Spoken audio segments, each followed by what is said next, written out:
starting to understand. So, you know, you have to give him some space. But thank you for waiting out there. We're really good on time though, so nobody should worry. You know, so we are in the performance stage of Midsummer Scream, which this is a new thing for Midsummer, to have sort of a dedicated stage just for performances, like theater shows and stuff like that. But this is the only panel that's going to happen over the 2 days in here because these people are some of the most theatrically talented people you're ever going to meet. So this is the appropriate place for them. So give it up for the Dark Art of Puppetry panel.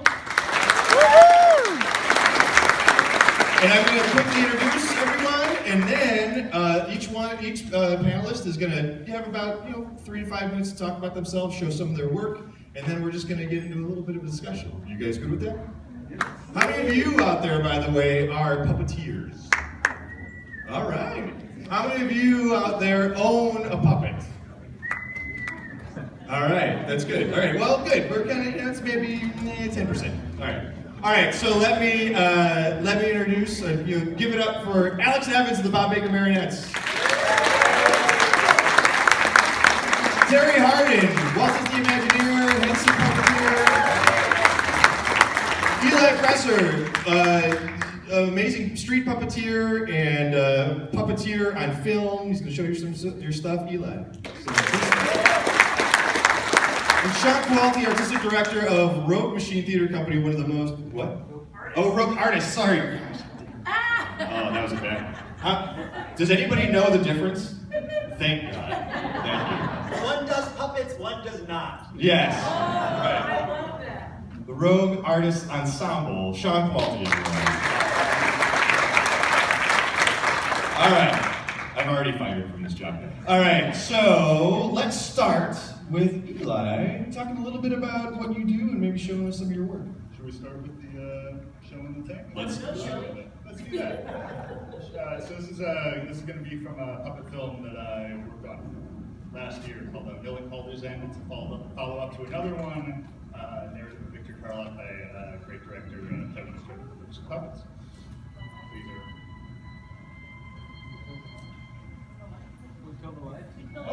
Again, please.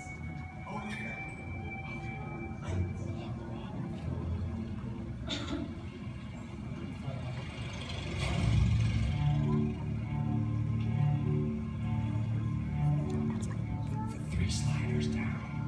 The 3 sliders down. Calder's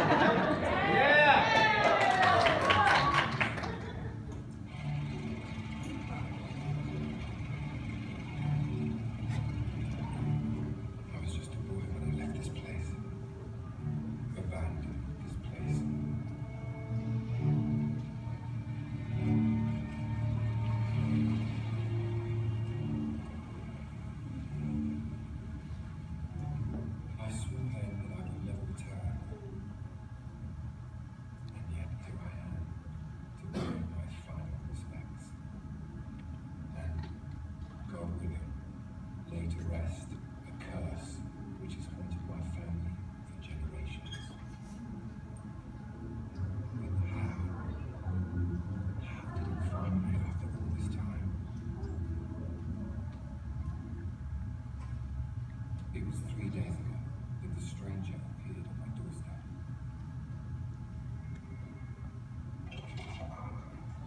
A representative. There we go. So. All right, lights, please. Thank you.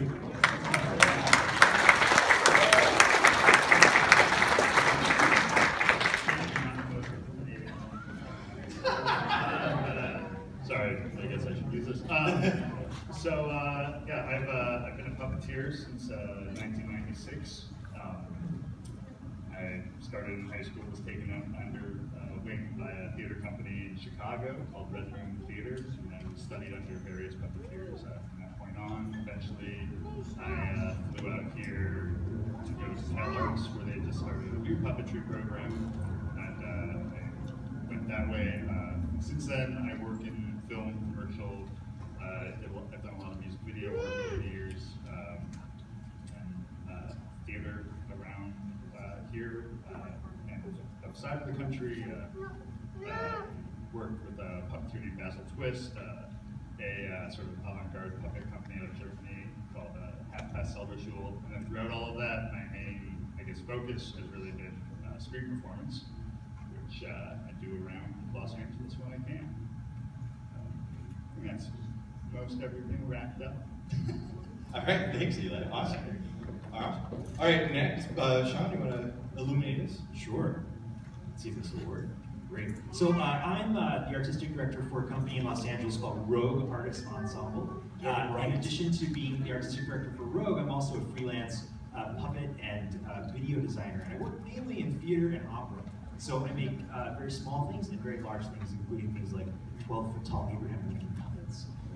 So crazy things.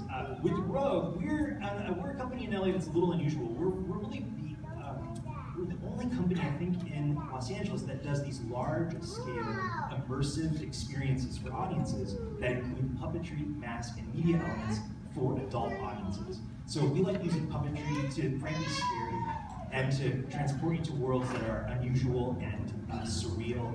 And we thought we would take this opportunity to share one of our characters really quickly from our last production we did, which was an adaptation of Pinocchio called Woodboy Dogfish. And it was not a show for kids. So here's Woodboy. Oh, here's my assistant. And he's actually a 3-person puppet, so he really requires one more puppeteer than just us. And he's modeled after a type of puppetry from Japan called bunraku. And so one puppeteer moves the head and would move the main arm, the other puppeteer would move the body and the second arm, and the third puppeteer would move the feet. And this was an unusual production because this was a full-size puppet character in a world that had other human characters. So he ran around and interacted with all of these other individuals. He also does this thing that's pretty creepy. His eyes.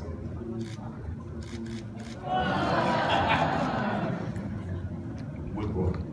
And actually, this show is going to be coming back next year. We just announced it. It's going to be coming back to the Falcon Theater in the beginning of next year, so check our website, rogueartists.org. So we're going to announce a new project that we have postcards here, and you folks in this room, and if you visit our booth 356, you can sign up for a mailing list, and you can be the first ones to get tickets for the show before they go on sale to the public.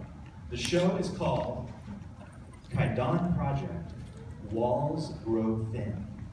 And it is going to be an immersive experience that will transport you into the world of Japanese horror. We've rented a 6-story warehouse built in 1927, complete with a giant freight elevator that's going to take you all the way up to the 6th floor with over 10,000 square feet of immersive experience. Here's some visuals. Here's some of our set designs. Just to give you a little idea of how that's going. Some of the costume designs. Some of our puppet and mask designs. And this is the only time we've actually shown any of this, so it's pretty exciting. Zing here first.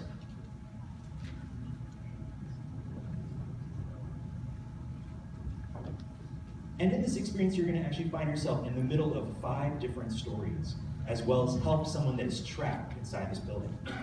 One of our main characters is going to be this fox puppet that we imagine is going to be about 10 to 12 feet tall. It's going to take 3 folks to operate, and is going to be quite a spectacular character.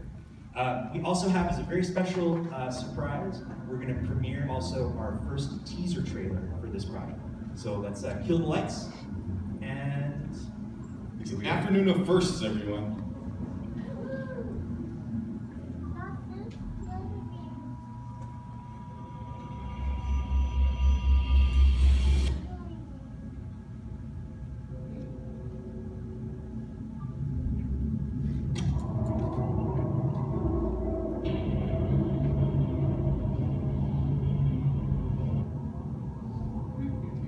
this is actually the warehouse.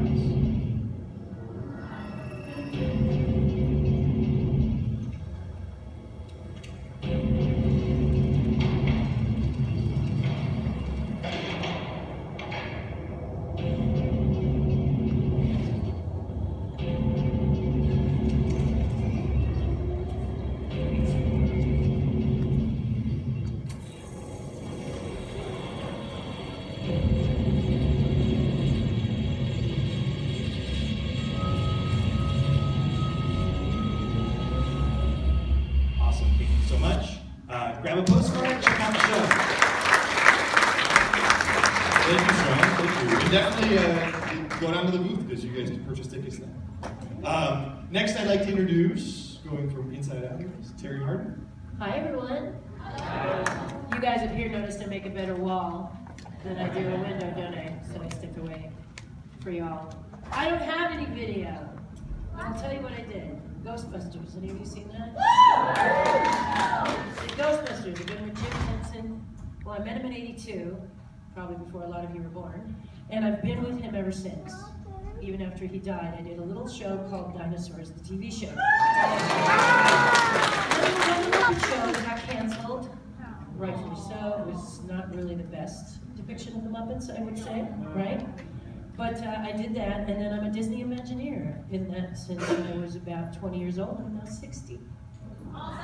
So that kind of gives you an idea. What am I doing now? Well, I'm at booth 129. That's 129. Come over. I have lots of things to show you there.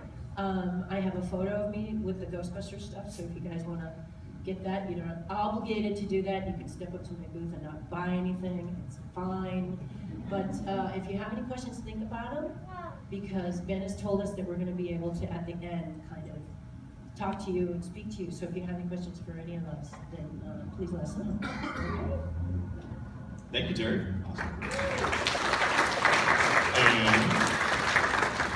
My name's Alex Evans, and I'm from the Bob Bake Marionette Theater. I'm so happy to be here. Thank you. That looks wonderful, Sean.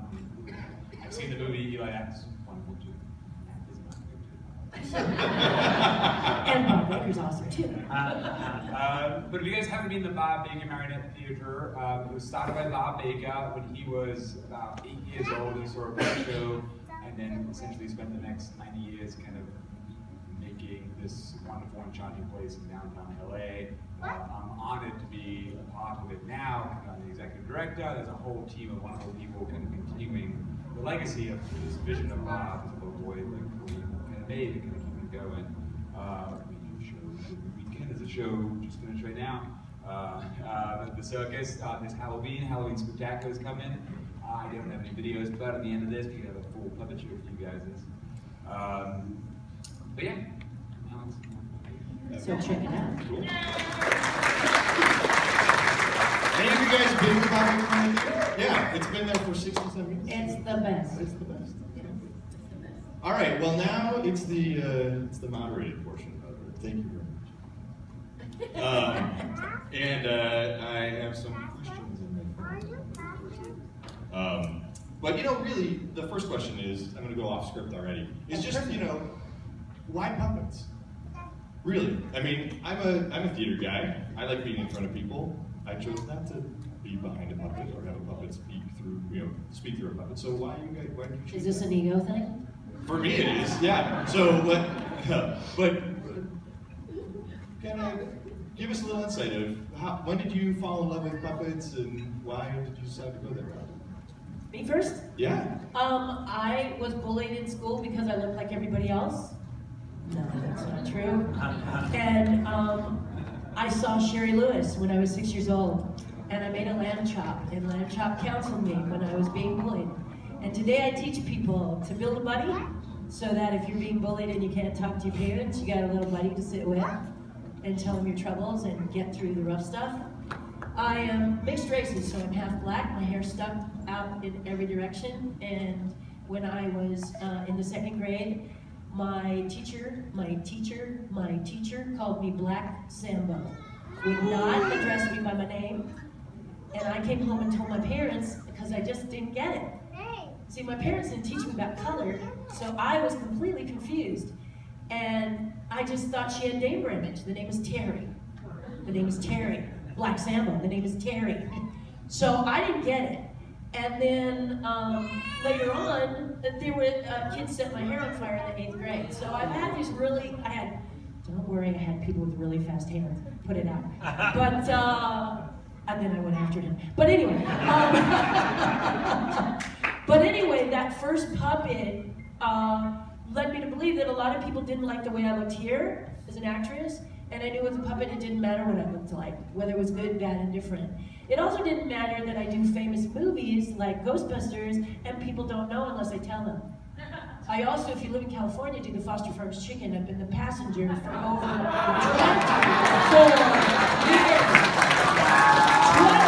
24 years. I have played that passenger chicken. The hottest commercial on the planet whenever it shows. But nobody knows that unless I want to tell them. So that's why puppets for me. Also, I don't wear makeup. You know, so it's okay because puppeteers are usually we get in it. You know, we're either in them or they're above us, but we're not usually sitting here. We're usually over here and stuff. You know, so that's what happened, and I just kept saying, I'm gonna be. I want to be an actress, and I could build them, which satisfied my art need, but then I could perform them, which satisfied my performance need. And I had the best of both worlds because I kept my privacy. So that's why puppets. Anyone else? Jump in. Was that the most banal question that I asked? I grew up here in Southern California, and when I was 3, I went to the Golden West College with my family, of course, not by myself. And my parents said, you can pick something, pick a toy, and the only thing I wanted was this really ratty marionette. The kind with the sombrero and the pistols. And they allowed me to buy it, and from that point on, that's the only thing I've ever done. It's what I've always dreamt in. And to me, puppets are amazing because they are conduits of energy and pathos, and they tell stories in ways that people can't. They are able to move an audience in a way that no human can. The trick is when and when not to use them. So that's something that in Rogue we spend a lot of time and long nights thinking about. Actually, it's a good segue into going back on script because this is the dark art of puppetry panel, and I think it's a little intimidating being a moderator of this because I'm not and I know that I don't want to disrespect the art. I think it's easy to think, oh, just make stuff and you put your hand up, puppet back, and thing. So when you talk about the pathos and what puppets can be tools for, what makes puppetry compelling and what makes it sort of a relevant art form now? And then on top of that, then how can we use that within the sort of the Halloween sort of themes that are here at Midsummer Spring? Is that too many different questions? Relevance, I have a few feelings Yeah, please. puppetry. In terms of what makes them compelling, for myself, I mean, there's a lot of answers that you kind of, you hear this sort of idea that the puppet has this sort of unique energy because of the focus of these of a group of people or a single person on this inanimate object bringing it to life.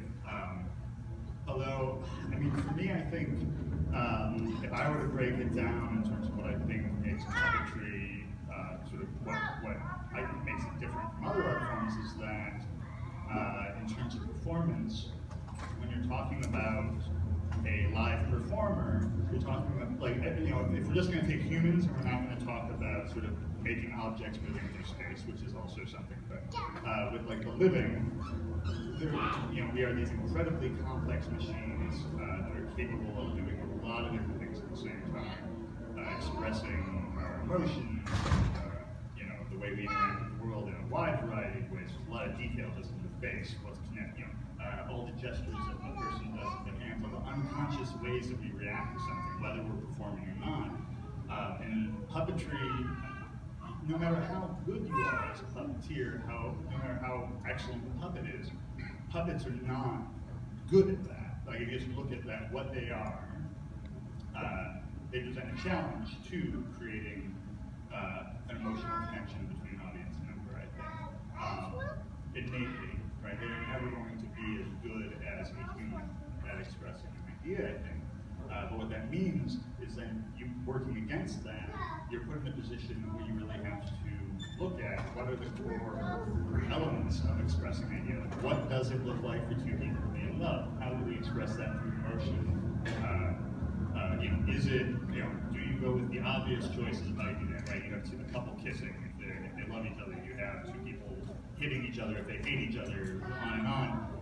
And then puppetry gives you an opportunity to really break down our ideas of what those those things actually are how we express these ideas and find other ways of doing it. Sometimes the power is more in the space in between two moments. That is how you express emotional content for a person, right? Those little moments between two people when they are almost touching but have not touched yet. That's like maybe a more potent place to go. Then when you're performing as just yourself, it's much easier to go beyond these words. So, go ahead, yeah. That's good to say. And kind of going off that, like in my mind, puppetry, it's animation essentially. It's like live. At least the theater where I work, it's like might as well be a live Disney cartoon and things like that. So from like the movies are saying about how we can't puppeteer and kind of be a human and kind of do convey that spectrum of emotion, we can whittle it down from these broad emotions or gestures, like you were saying, like kissing or just like small, just picking up a hand. Like that's why a lot of marionettes that's why the marionettes have a charm with the strings, where it's not like big and broad, which is great at charming, which is something like the Muppets does. But with marionettes, it's like small pull of a string kind of makes it a little gesture, kind of make it kind of evocative. And this is the same thing with pens and rods too, where it's like small stroke of the head kind of conveys these big, broad emotions that read loudly because they're not, a realistic display of what a human would do. They're just like convey the kind of littlest bit of emotion that speaks. They're better than human actors. I disagree. You can get more out of a puppet than an actor. I will compete anytime. I totally disagree. Because a puppet puts you back. I don't care what age you are. If you're a little kid or you're a big adult, you shrink down to very small when you see a puppet emote like a human would. And the love that a puppet can give you when a human cannot. Again, bullying. Maybe a child can't talk. Maybe a person. Because we're bullied at every age, not just kids. At every age, we get discrimination in one way or another for something that we can't fix necessarily. Our body's not right, our hair's not right. All this other stuff is like totally weird, you talk funny, whatever, and then somebody's gonna diss you just because they feel like dissing you. A puppet makes you feel loved and cared for, and a puppet is a great bridge between when you're trying to connect with someone that you can't necessarily connect with as a human being. So a perfect example is my first puppet I built was a dog, and I put him on my arm, a little furry dog. And I went through the library, and my dog was looking at the books, and I was looking at the books, and the librarian saw me from afar, and she comes running up, and she says, "Young lady, we don't allow dogs in here." And my dog said, "Well, thank you very much. I'll just take myself right out." She went, "Oh! Oh, it's a puppet!" And I said, "Are puppets allowed?" And she just couldn't say anything, but she gave her a giggle, it gave her a laugh, it fooled her. He had button eyes and fur. We're not talking a realistic, country bears type animal. We're talking Muppets. So I understand what you're saying, Eli, but I totally and completely disagree. I found that puppets were a great way for me to get next to people who are often unapproachable. I think using a puppet as an avatar as another way of accessing an idea, allowing a person to interact with something that they find closer to themselves or separated as like one aspect of puppetry. I think for sure, one part of that sort of power with puppets is that you're talking about a creature that inhabits its own space. It can become, though it may not live in this reality, that you are creating a new reality that they can be completely believable as a living thing, and that gives it a lot of freedom in terms of where it goes. I mean, certainly you can look at like Punch and Judy shows and their use as a subversive anti-government mode of expression. You can look at a lot of forms like that. I think most art forms have given us, some degree of that. The artists in general have been given a little bit more wiggle room when dealing with, almost any issue with society. I just don't know if I don't know if I would extend that to meaning that it is in fact better than so much as sort of an alternative, and that, and my read on it is that the ways that it is deficient in accessing certain areas is how it can actually serve as a more interesting art form. I mean, the same way you dance, you're creating limitations on human movement in dance. You're also extending them in other directions. And the study of that movement is part of how it is able to express an idea in a different way than just a person walking down the street. John, any jump in? I think that they're incredibly potent things, and it really depends so much on the situation and who the puppeteer is. Because for many people, they're performers or puppeteers that can take a puppet out into a public space or perform. I maybe put myself on the other end of things, which is, I like to be very hidden. I like for puppeteers at times, in my directing work especially, to be as invisible as we can possibly get them. Because I want to create this illusion of life, which I think is what's exciting about a puppet.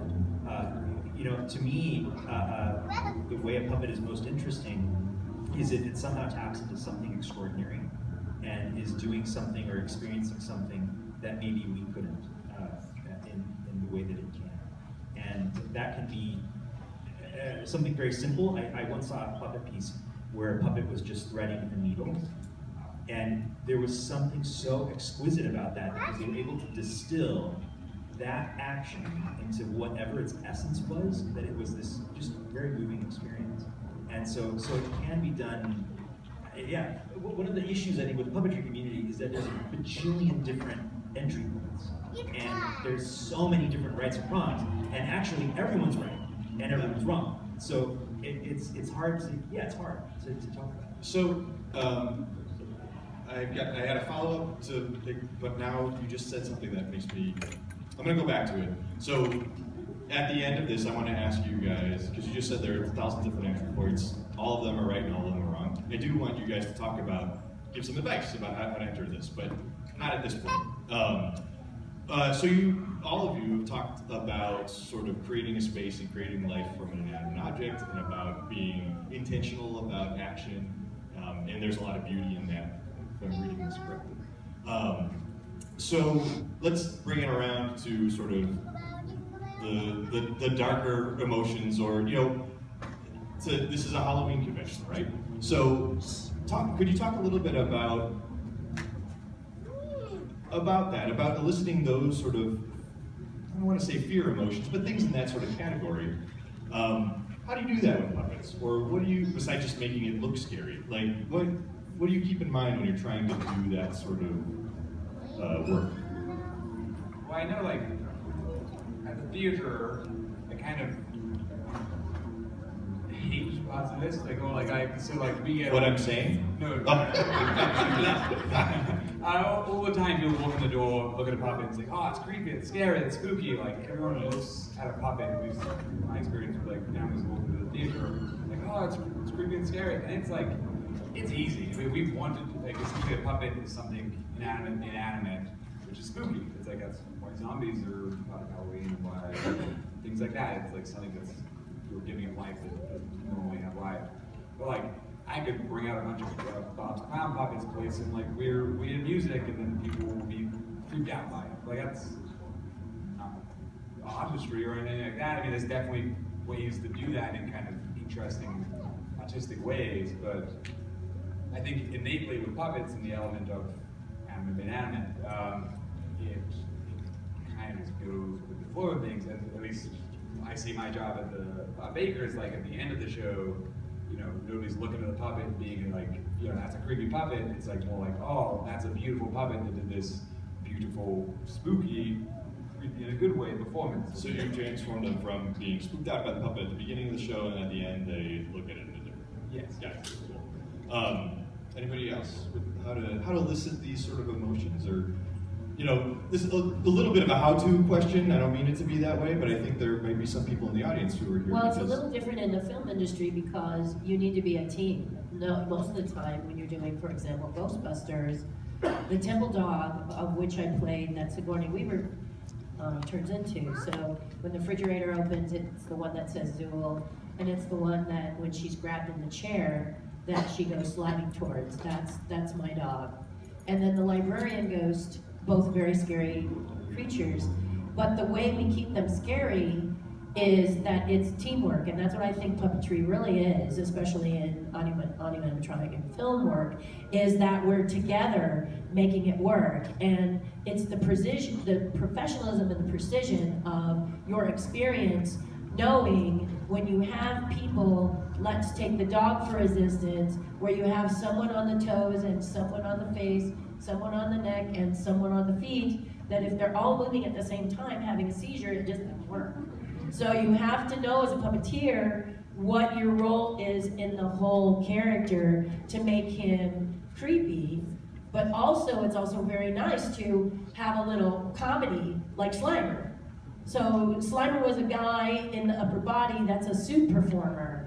A lot of times people prefer to be puppeteers where they use their body, and I'm on the outside working the articulation of the face like the Marshmallow Man.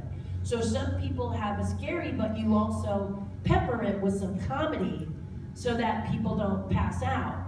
It's just kind of a little formula. So you scary, scary, scary, and then, oh, it's a giant, scary, Stay Puft Marshmallow Man. It's really hard to find that foreboding until he changes. And again, it's because you and 4 or 5 other people are in synchronicity, making that whole character come to life as one. So that's kind of how that movie made it happen, and most of the time when you're doing more of the film puppets where you have radio controls and cables or whatever is making it work, where there's a team of you working together to do it. In terms of horror, and creating horror with puppets, I think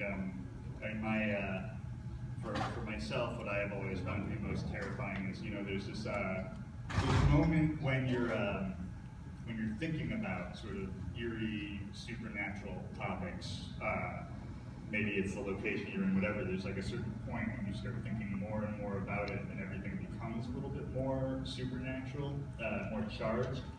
I always feel sort of, if there is something like that, there's moments where the veil becomes more thin, when you are in one of the soft places in the world, and perhaps the more you think about those things, the more your mind starts attracting, we are like little insects on the surface of a deep ocean, and we make ripples with our thoughts that attract the attentions of old things that rise up to consume us, right? And the best place that happens is when you can kind of create the sense that you're not seeing everything, that there is something. It's not always that it's hidden, but more just that you are somewhere up, and I think puppetry does suit that, because again, you are an aspect of it is creating a sense that this isn't necessarily reality we're talking about, but maybe that doesn't matter, and maybe even the puppet and the figures that are animating it, if you see them or if you don't, aren't entirely be trusted. Like my favorite way of creating terror is creating the sense that even if you see the artifice, right, like you know that you're watching this movie that was made by some people who were making like a living doing it, that maybe those people are also connected to something else that you're unaware of that still puts you under a threat, Like I think movies like The Exorcist did a really good job of that, like sort of creating a mythos around themselves where sure, it's a movie, but it doesn't change that you still might be in danger of something from that place. I like to create a sense that I as a puppeteer am not to be trusted, I guess. I feel like a lot of the work that this community does is already playing within the realms of puppetry. I think mask, costume performers, they're the same rules, same rules for the game. To me, one of the things that's helpful when trying to create something that feels scary is to make sure that there's someone in the storytelling that's representing the audience's perspective. And so that if you had, for instance, a puppet character or a very scary mask character, you want, I think, to also have there be someone that's connecting to your audience, to have them be the entry point. That can be the one to help contextualize what this experience is. I think a puppet, for puppet's sake, is not necessarily scary. You can have napkin puppeteered and scare the shit out of people if you do it right. I'd like to see that. But you have to set it up right. So I think, to me, it comes back to the why of a puppet. How do you get there? What's the punchline? What's the story you're articulating? Because without those things, it doesn't really have much, meat and potatoes, right? I'm gonna push on that a little bit. Probably I'll do a couple more questions, moderating, and then we'll start opening it up to the audience. But Sean, you've mentioned this before, and I think several of you have kind of talked about this. But it's this idea of why choose to do a puppet in the first place? I've seen you guys, wrote some notes about questions, and there's puppets versus animation, and looks like there's some sort of anecdote about the Academy not accepting a puppet review to design. I couldn't quite read that, but it's okay. But it's all getting at this idea of being medium specific. So, like, if you're gonna do a puppet, if you're gonna use a puppet to elicit, in this case, some sort of horror emotion or something like that, why are you doing it? Like, how do you get to that point? How do you make that choice? That's a pretty big choice. I think you have to ask some hard questions. You have to first of all, puppets are a pain in the ass, and they take an incredible amount of time to build, and design, and fabricate. If you have a wood boy puppet, for instance, we would spend a week working on one scene that maybe was 5 or 10 minutes long. It's a very slow, meticulous, detail-oriented process. So you need to make sure that you're asking some questions. Is this the right choice? Would a human actor, as a human actor, no adornment, would they be more effective telling this story, representing this character a moment? If they're not, then is it a mask? Is it a costume? Is it a puppet? Is it a video projection? I think when I see a really good haunt attraction, what sticks out to me the most is that the gears are shifting at the right point. And so that's something that you can do really regardless of scale or budget. And it's just requires taking a step back, articulating the plan, looking at each of those moments, and thinking about, I think, Walt Disney's so amazing, right? He created that Doom buggy system in the Haunted Mansion, and the thing I always read about it that just strikes me as so beautiful is that he knew the power of a live experience. He knew that there were things that an audience would feel that you wouldn't feel by watching a film or a television program. And the reason that Doom buggy articulates in that way is he wanted to be able to control where he looked. So what can we, in our making of experiences for our audience members, how can we control that? How can we articulate each of those beats and how we're telling each of those story moments? And when is it best to use a puppet? And there's no right or wrong answer, but I think but it's about thoughtfulness and it's about asking the question. Actually, I kind of come for full circle over here to Alex. So you almost don't get a choice. You use puppets every day because this place has been around for over 60 years and that's what you guys do. Could you talk a little bit, how does, hearing what Sean was just talking about, like, how do you guys intersect with that? How are you, or is there a difference between what you do every day? Is it just doing a puppet show because we've done it forever, or is this expressive art, or how does that work in sort of this sort of regular? Well, I mean, like, I started puppetry is such a broad category. It's like if we're doing a Halloween show, it's not just like puppets and the story, like, we know what it is. It's like a game, is it a shadow puppet, a marionette, is it a hand puppet, is it like, how do you light it, how do you do it? It's all, there's so many interesting, wonderful factors that go into it. I mean, it's, yeah, I mean, it's never, yes, I don't have a choice, it's kind of like what is going to be a puppet or not, but there is a million choices within that, of how to make that puppet, how to perform that puppet, how to do it day to day in every live performance, like, oh, who am I going to interact with in the audience, like, that's fun and interesting, it's why I like doing it,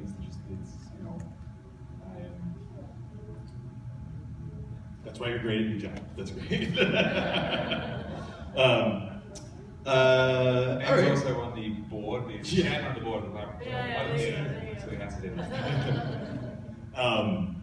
He knows something. So I do want to come back to that question I was going to ask before, but I thought I'd wait to the end because so a million ways to get into puppetry. Maybe you get a toy as a kid. Maybe you do it professionally or anything. How do you enter this world? Do you have to have these sort of soul-searching conversations with yourself about, like, Am I going to choose to be a puppeteer? You know, how do you get into this? You said there was a million different ways, all right and all wrong. Explain yourself. Yeah. Back to me? Okay, sorry. Or anybody else who wants to jump in. I can start. Yeah, I tripped into puppetry. I wanted to be a puppeteer, but I also wanted to be a sculptor, and I'm also an artist, and we're kind of like squirrel. So we had to narrow it down. So the first movie I did was Dune, in which I built the still suits for this movie, right? And I built all the ribs and all of that, and I took body casts of people, meaning I took a cast of your body so I could build the suits. Well, we all know each other. What happens is you want to create relationships. If film is what you want to do, and puppetry is not dead in film, because you're here. Okay? And there's lots of venues, as these people have shown you, that you can do right now. So what happened was, a friend of mine said, yo, I'm going over to Ghostbusters. I've designed the Marshmallow Man. You want to come build that with me? I said, yes. But when I walked in, he saw that I was a world-class puppeteer, and he said, listen carefully. If the temple dog has a woman in it, do you think it will be more feminine? Now, for those of you who don't know the answer is always yes. So I said yes. And then I was told, I don't know if you're strong enough, because film puppets are very heavy because they're built by people who aren't puppeteers. You know? So they're heavier than you know what. So the terror dog goes there, and you guys, y'all seen Ghostbusters, right? Okay, so Zool's at the top, and the two dogs are on either side, so there's a bucket. So I was in a harness, and I hang over nothing, 40 feet in the air. I have a bar I put my feet on, like this. I step in, I latch it up, and then I put my feet in the back. I also did Captain EO, same thing. Idie and Odie with Michael Jackson. Idie and Odie, the two furry characters, 15 pounds apiece for the heads. So what I'm saying is, if you want to do film stuff, imagine, like you saw you nodding, that the puppets are going to be horrible heavy. That's one of the reasons maybe you do your own show, like these fellas, because then you'll do it right. But otherwise, the movie's going to have these terrible puppets that are really heavy. And I think I got Idie and Odie because I could lift those suckers. Right? And then they had a bar in the neck that restricted their movement. Now, there was an amazing puppeteer who did marionettes. His name was Tony Romano. He's still around, but he was my mentor. And he said, if something bothers you in a film puppet, break it. Now, the guy who built it don't like that. I'm telling you right now. So you go, whoops. No, it's fine. I'll work with it. Oh, other one went. No, I'm cool. Leave it. But if you watch Captain EO, you get the opportunity, you'll see them dancing really well, and that's because that neck is broken. Okay? I got to do what I wanted to do. So I'm saying, you have to have a confidence as a puppeteer, but you have to also be very, very strong if it's a film. You know, stage is different, except for, I know Bob Baker's marionettes, they can be very heavy, and your strength is from here, from your core, from your lower part of your body, whereas most of the time, Jim Henson puppets, Kermit is cloth. But what a puppeteer does is he makes it look so easy as he performs for hours with the arm above the head. And the other thing we do, let's take Muppets for example. We have what's called a monitor, which means we see on the camera what the camera sees, we see, right? So we have to walk from here to there. So the idea is running. So what you have to do, run, twist body, go, run. And you're doing it in 2 minutes. So you have to be agile, and you have to have a good disposition, and you have to be able to not, it's getting heavy, because they're gonna go up. So that's something, if you want to be this kind of puppeteer, work out. And then I would suggest, when I got into puppetry, there was no internet. There were no computers. There were no smartphones. There was no VHS. There was no DVDs. Dune was on VHS. There was cassette tapes. Ask your mom if you don't know what it is. But the thing is, now you guys have got the internet. You guys have got places that you can show your work. So if you want to get in the industry, isn't it better? Listen well. Which would you rather do? Knock on doors, please sir. Give me a job, please sir. Give me a job, please sir. May I have some more? Or would you rather have someone come to you and say, I saw your video, I saw your work. Would you come work for us? Don't answer, I know what your answer is. So many of you might post your work, but let me ask you something. Do you post your dream? So if you want to be a puppeteer for the film, are you telling people? Because they're watching. I'm telling you, they're watching. And if you keep doing your work, and you keep showing your work, and someone likes your work, they're going to knock on your door, and they're going to ask you to join them. And be ready for the price that it's going to take for them to have you. Okay? Thank you. So it sounds like workout. If you want to do the movie ones. Work out, post your work, do something. Any other sort of... Yeah, just out of curiosity, does anyone in here want to be a puppeteer? Just before I, okay, so, I mean, But she's leaving. but she's, All right, bye. well, best of luck to you.